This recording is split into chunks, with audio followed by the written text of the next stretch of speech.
All right, Shalom, giving all praises, honor, and glory to our power, Yahweh, Bahashem, Yahweh Shah, Bahashem, Rachak, with Hajj, double honors to the apostles, the bishops, and the elders, a great millstone. Peace and blessings to the hopeful elect of the tabernacles of David, scattered throughout the four corners of the earth, wherever you may be, wherever you may be. Shalom, Yahshua, Shalom. All right, this is Exodus chapter 23. Okay, it says a call for justice, but in KJV, it subheads as sundry laws. So it says, you must not pass along false rumors. You must not cooperate with evil people by lying on the witness stand. All right. Thou shalt not raise a false report. Put not thine hand with the wicked to be an unrighteous witness. All right. Basically, which Esau, going back to Esau again, he utilizes that today in his court of law. Okay. Where they have you put your hand on the Bible and do this and do that, say this, say that. All right. And, try to make a promise of not lying and telling the truth. Okay. So it says you might not, but this is laws according to us Israelites, how we were supposed to be dealing. All right. It says you must not pass along false rumors. You must not cooperate with evil people by lying on the witness stand. You must not follow the crowd in doing wrong. When you are called to testify in a dispute, do not be swayed by the crowd to twist justice. And the KJV says, thou shalt not follow a multitude to do evil. Okay. Don't be persuaded by the people, right? It says, neither shalt thou speak in a cause to decline after many to wrest judgment. Rest meaning what? Where is it? I just lost it. Okay, here it is. Yeah, basically, twisting up the meaning. Just get the word here. Stretch out, extend, spread out, pitch, turn. There you go, pervert. That's the best word right there. Pervert. See? Incline, bend, bow. Yeah, see, to pervert judgment, right? Thou shalt not follow a multitude to do evil, neither shalt thou speak in a cause to decline after many to pervert judgment. See? All right, so it says sway, twist judgment. Verse 3 says, and do not slant your testimony in favor of a person just because that person is poor. All right, neither shalt thou countenance a poor man in his cause. Yeah, just because he's poor. Let's say he was, I don't know, let's just say he was a robber or something. All right. Obviously he's robbing because he's poor, but just because he's poor, you can't say, well, man, I get it. He's poor, so I understand why he was robbing people. So, he's okay. No, you can't do that. Do not slant your testimony in favor of a person just because that person is poor. If you come upon your enemy's ox or donkey that has strayed away, take it back to its owner. Now, when it says enemy, who is it talking about? All right. This is talking about other Israelites. You know what I mean? Enemy, like, I hate you, like the heathens, okay, or whatever. This just means someone who, y'all just not on good terms. Y'all don't really get along with one another, okay? So it says, as a matter of fact, let's see what the word comes up for enemy. Ayab. So Ayab just as enemy. Look, personal, you see? All right. National enemy. All right. But yeah, personal. Okay. You and another Israelite who don't seem to get along. Like in the last chapter, I think it was the last chapter, dealing with a dispute, okay, with one another, two men fighting, all right, and you accidentally kill. Well, one man could have, premeditated to kill the other man. That's, the term is used as enemy, but it's still your brother according to the flesh, all right? So this enemy is talking about other Israelites, and doesn't mean, y'all just, want to just spill each other's guts or whatever, all right? But you may have a strong dislike for one another. So it says, if you come upon your enemy's ox, or like your neighbor, you have a next door neighbor who y'all just don't get along with. All right, that's your enemy, right? Or donkey that has strayed away, take it back to its owner. If you see that donkey of someone who hates you has collapsed under its load, do not walk by. Instead, stop and help. All right. In a lawsuit, you must not deny justice to the poor. Be sure never to change anyone falsely with evil. Never sentence an innocent or blameless person to death, for I never declare a guilty person to be innocent. All right, let's see what it says here now. Verse 6 says, thou shalt not wrest the judgment of thy poor in his cause. All right, it says in lawsuit, you must not deny justice to the poor. That's the opposite end of what we just mentioned. All right. Switching up, the judgment because they're poor. All right. And, giving them judgment because they're poor, or not giving them judgment because they're poor. All right. So you have both sides of dealing with the poor. Okay. It says, keep thee far from a false matter, and the innocent and righteous slay thou not, for I will not justify the wicked. Okay. Yeah, I believe there's a scripture. Let me see. Is that Proverbs? It's off Psalms or Proverbs. I can't remember exactly where it was right now.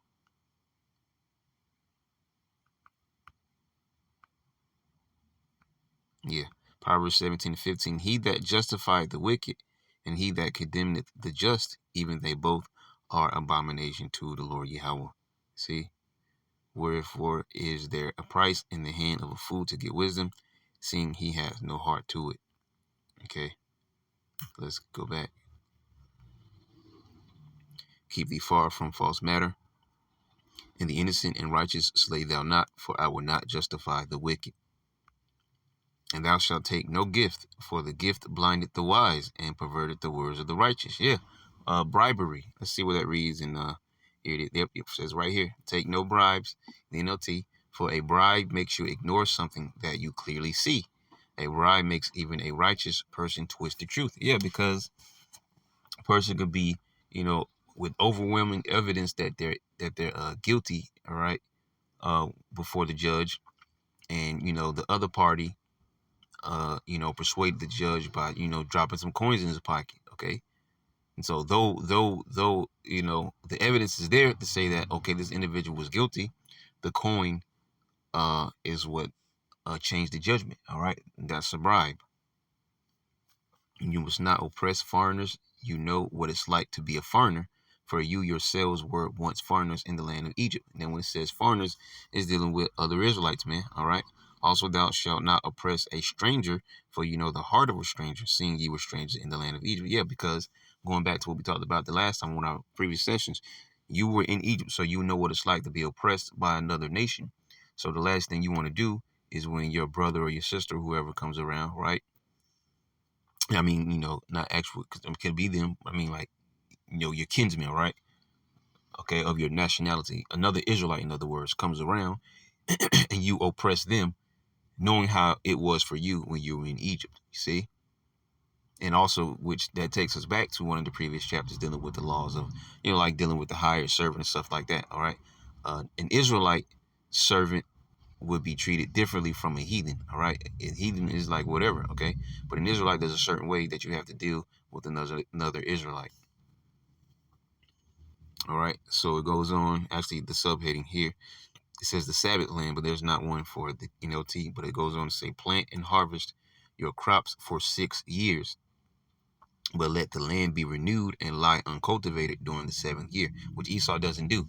All right. And even the regular farmers don't do. All right. You meet a farmer. All right. Because I met quite a few farmers, male and female. All right. They own huge, plots of land and stuff like that. And they make good business.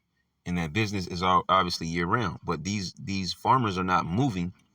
All right. Because they only own so much land anyways. So they're not moving and letting the land rest. All right. And then, plant, and harvest elsewhere and then come back to that land, the first land, at a later date. They're not even doing that, you see? So yeah, it says, but let the land be renewed and lie uncultivated during the 7th year. Then let the poor among you harvest whatever grows on its own. Leave the rest for wild animals to eat. The same applies to your vineyards and olive groves. Yeah, because ultimately when you're dealing with the people, you're helping out the poor and needy. Verse 12 says, you have 6 days each week for your ordinary work, but on the 7th day you must stop working. This gives your ox and your donkey a chance to rest. It also allows your slaves and the foreigners living among you to be refreshed. And that will be the 7th, the 7th day, the Sabbath day, okay? 6 days thou shalt do thy work, and on the 7th day thou shalt rest. It doesn't say Sabbath, but of course we know the day of rest will be the Sabbath, all right, the Lord's day. So it says, pay close attention to all my instructions. You must not call on the name of any other gods. Do not even speak their names, all right? And that was controversial for some people not too far back. when it says, I believe the IUIC talked about it, all right, and they were going off, okay, because if the Israelites started to worship, I don't know, we'll just say Molech per se, all right, so or a matter of fact, let's do a modern day version because that's even better, right? Like today, our people, you have to tell them what the truth of the matter is, and so on and so forth. What's really going on, right? And so for the order for them to hear that they're worshiping a false god, they're going to at some point hear the name Jesus be said, or Allah, something like that. So it's not talking about actually hearing the name of these false gods because they're clearly mentioned in the Bible. A lot of different ones, all right, from the Old Testament to the New Testament, different false gods, all right, mentioned in the Bible. Okay, what it's talking about, all right, is pretty much when you're pretty much giving worship, like I was, like to quote that scripture where it says, I have reserved 7,000 men that have not bowed the knee to Baal or have kissed him. Right? Matter of fact, let me see if I can pull that real quick. Bowed the knee. Hopefully it comes up. Here it is. I thought it was one in the Old Testament would come up. But anyways, Romans 11:4. But what said the answer of the Most High unto him? I have reserved to myself 7,000 men who have not bowed the knee to the image of Baal. All right. Matter of fact, let's see what else is around there. Okay. All right, so let's do this.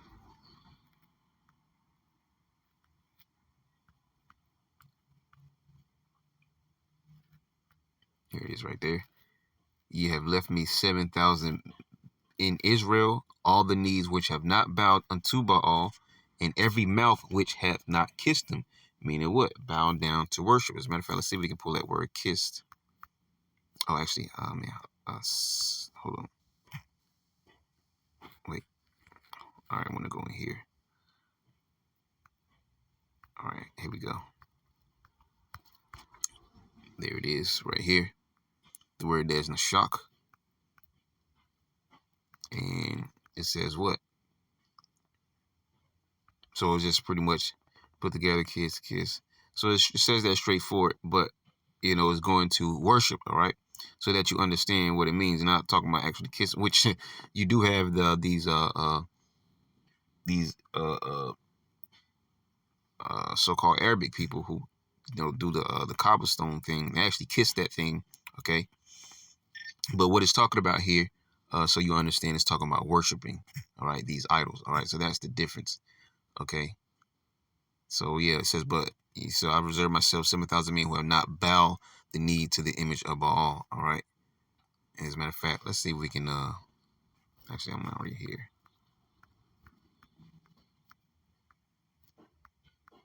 Here it is. Kamto.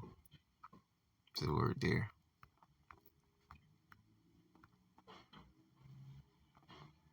See, to bend, bow the knees to one, in honor of one, in religious veneration, use of worshipers. You see, there you go, straightforward.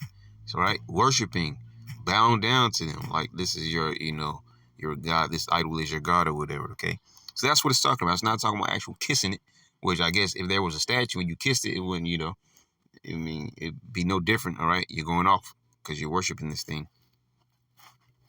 So that's what it says. You must not call on the name of any other gods. Do not even speak their names. So when it says do not even speak their names, all right, really it's just referring to you, worshiping them, all right, in a particular manner, all right.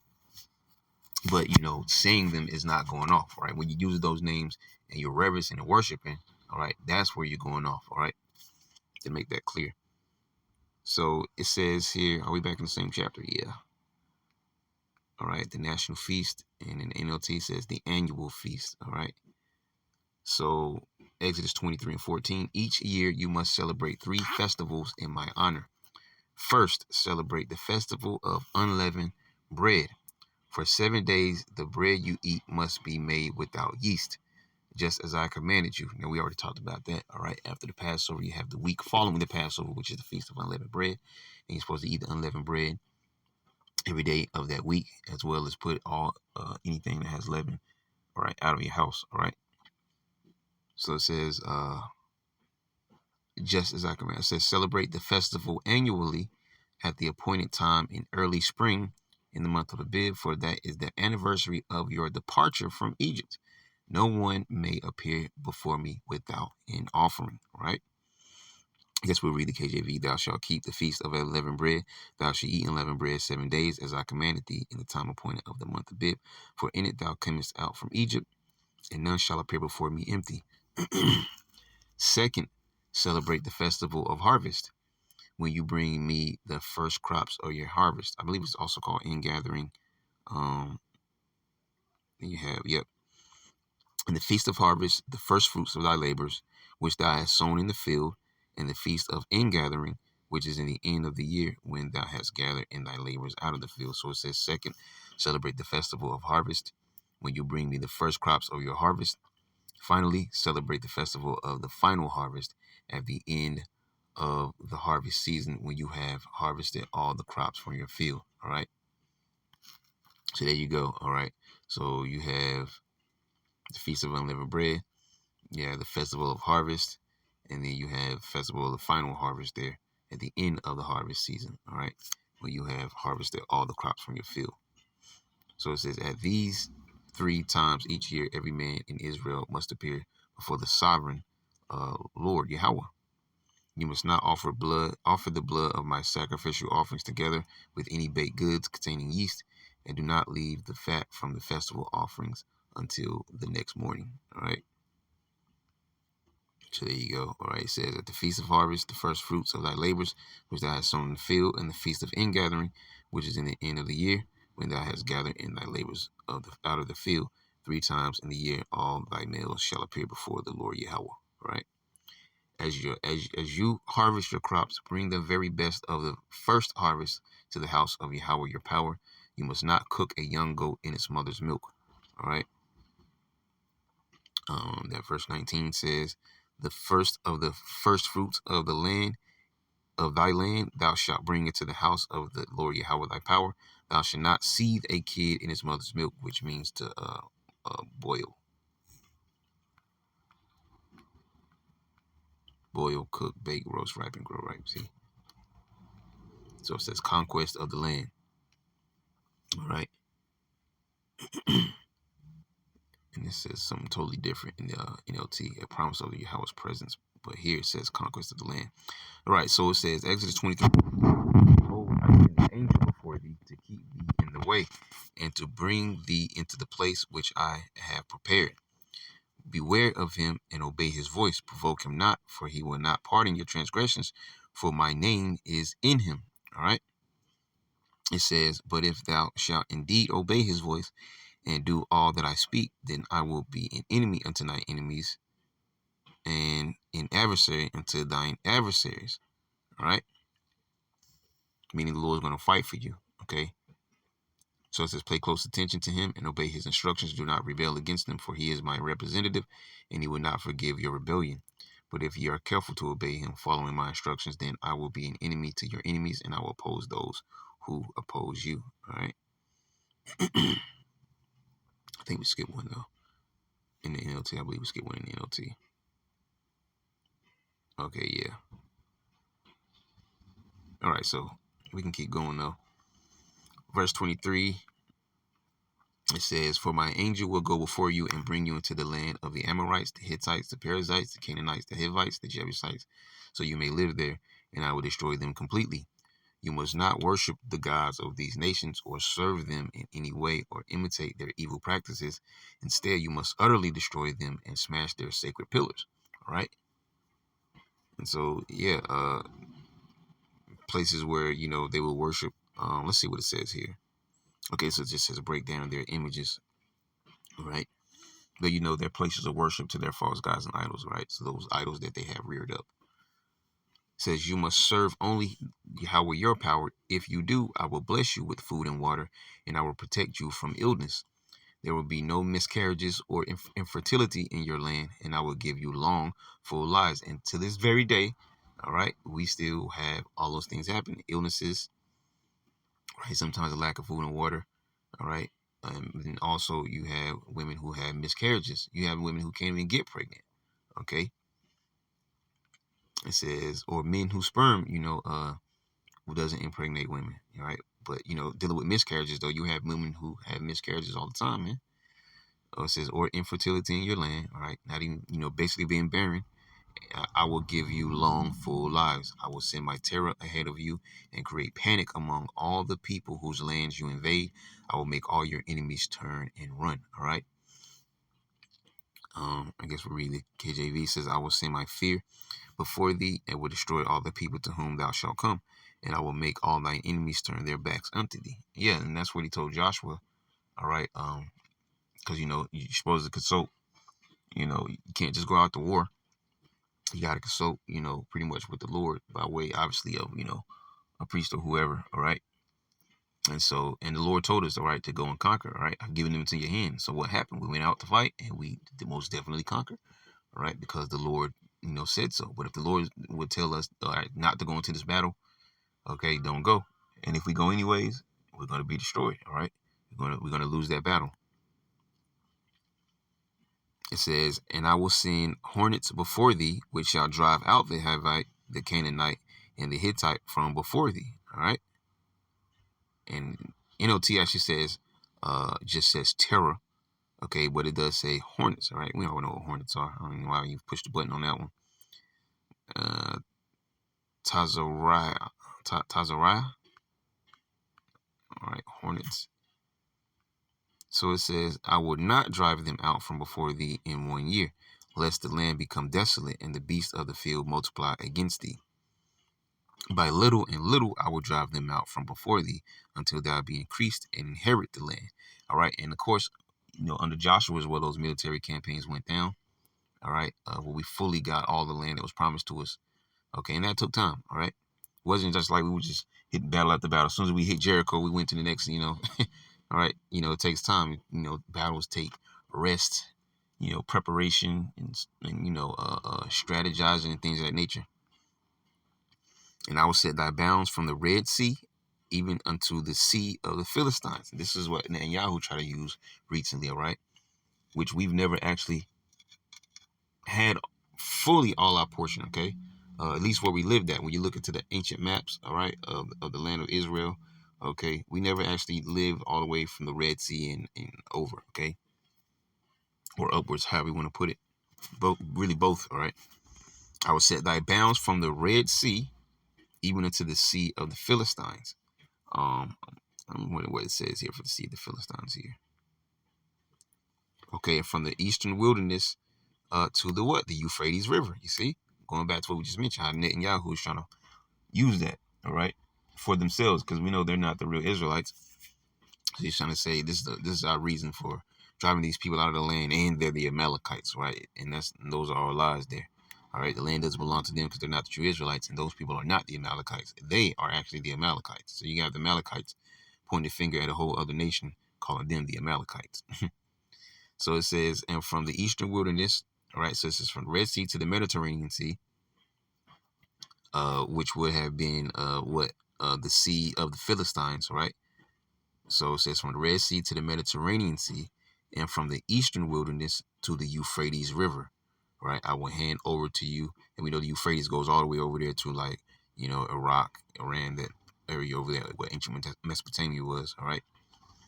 East says, I will hand over to you the people now living in the land, and you will drive them out ahead of you. All right. KJV says, even into the sea of the Philistines, and from the desert, from the desert unto the river. So the river, we'll be talking about the Euphrates. As a matter of fact, no, actually, well, it's NLT. We ain't in NLT with this one, but no, you know what? Yeah, we won't do that because I don't want to get taken too far off. But you could pull it up on the map for yourself.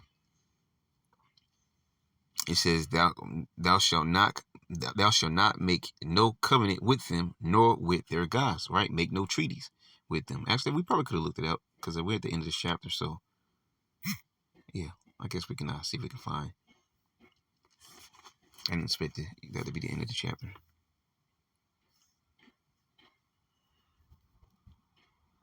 I need a map that's kind of far out there. There's the Tigris and Euphrates on the right side of the screen, but I need Will this work? Hopefully it clears up. It's kind of blurry. Okay, it cleared up a little bit. See if I can blow this up like that. Okay. So you see Red. Well, you can't really see the Red Sea. All right.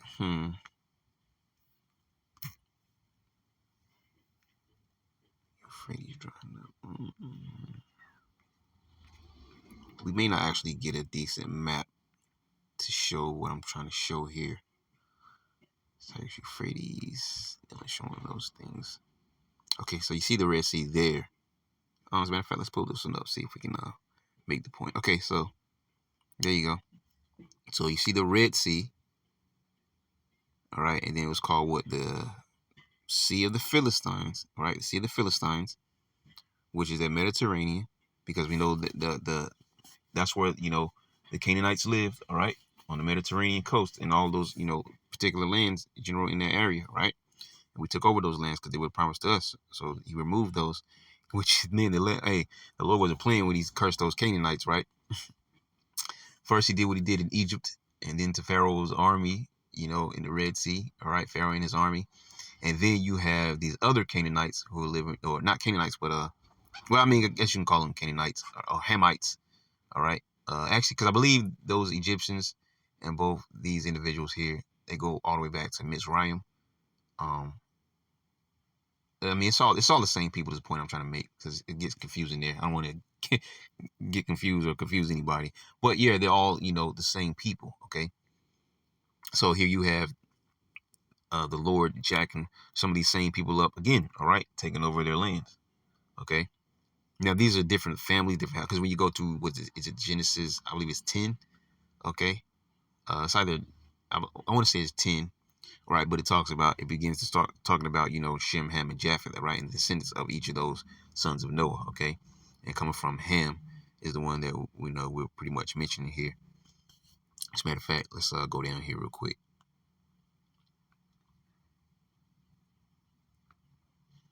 Descendants of Noah. Now these are the generations of the sons of Noah, Shem, Ham, and Japheth. All right, or Shem, Ham, and Japheth.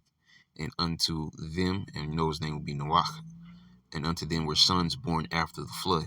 The sons of Japheth, which we can skip because we're not dealing with Japheth here. All right, and we want to get down here in this verse 6, and the sons of Ham. All right, Ham, which means hot, Cush, and Mitzrayim, Martazarium, right? Dealing with those Egyptians, right? And Put in Canaan, you see?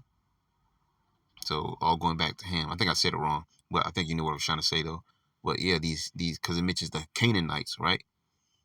Then it also mentions, let's keep reading, and the sons of Cush, Seba and Havilah and Sapta and Ra'amah and Sapteka, and the sons of Ra'amah, Sheba and Dedan. And Cush begat Nimrod. He began to be a mighty one in the earth.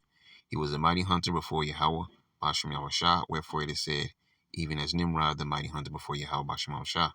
And the beginning of his kingdom was Babel and Erech and Akkad and Calneh in the land of Shinar.